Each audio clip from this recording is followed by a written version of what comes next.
Those who travel down the main street of Petersham could be forgiven for thinking they're in the middle of suburban Lisbon. Cansado de muito brasileiro junto.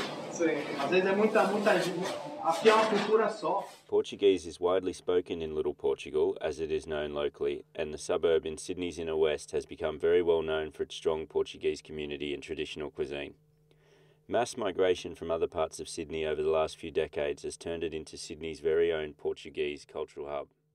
Yeah, well, a lot of the early migration was around Paddington and Surrey Hills and stuff like that, because Redfern, because that's where the cheaper housing was, and it was in the city and all that.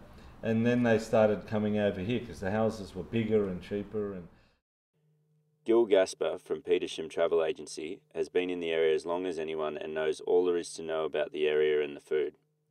Gil's father moved to Petersham in the late 60s and opened the travel agency in 1971. Well, we were the first Portuguese business here in Petersham by far. And then after that, different little, the bottle shop was starting to bring in Portuguese wines, and the different people would bring in different Portuguese produce.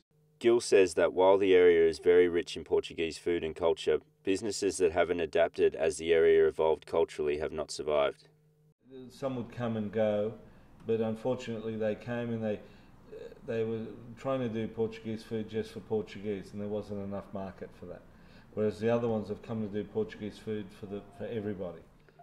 José Alves and his father Manuel have been operating Portuguese butchers for nearly 30 years, and José agrees with Gil about adapting to survive. Back when we started, there used to be a more proportion of Portuguese to Australians. Now I think it's shifted more to the Anglo-Saxon side. Probably be about 60-40, I'd say.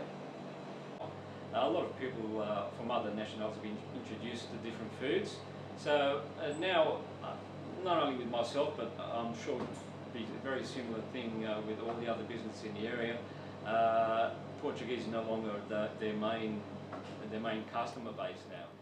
This change towards a more diverse clientele is very important to Charlie's Deli, a grocery store specialising in European small goods. We cater for all the European communities and the local community.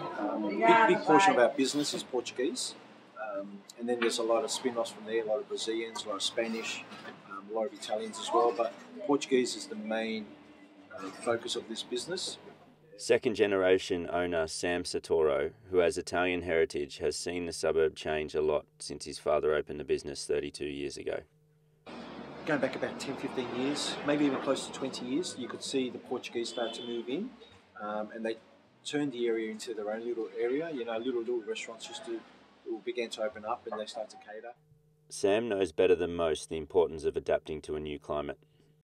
As with business, well, obviously more competition popped up, and the weekly groceries wasn't really being done in a business such as this. It's more just night by night, a couple of days by couple of days, top up, which has turned a business like ours into more of a specialty business. I tell you now, probably about 70% of my customers that come in, I know them. I know them by name, and that's what helps a business like this continue on. Petersham Charcoal Chicken is an institution amongst the locals, and despite other competition in the highly competitive charcoal chicken market, the family-run business is held in the highest esteem by the locals. And here's a tip for everyone: the best Portuguese charcoal chicken in Sydney is here in Petersham. Yeah. Luis Fernandez runs his parents' very successful shop and says that not only his business, but all the restaurants, delis and butchers in the area are top class.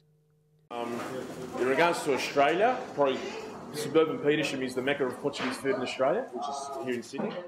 But everything's evolved, obviously, with, like I said before, people and different businesses opening. I'd say our percentage is probably 30 to 40% of Portuguese, definitely still. Was a bit stronger back in the late 90s, early 2000s, but it's evolved a little bit to different nationalities and different people trying the food. But still 30 to 40% of Portuguese come through the shop. Louis talks about the evolution of Portuguese food not only in Petersham but also around the world. It's evolved in a different direction, Portuguese cuisine around the world, but I think we're at the forefront in Australia for Portuguese cuisine. It's very famous here in Australia. Lucky enough, we're very famous for what we do here, which is great.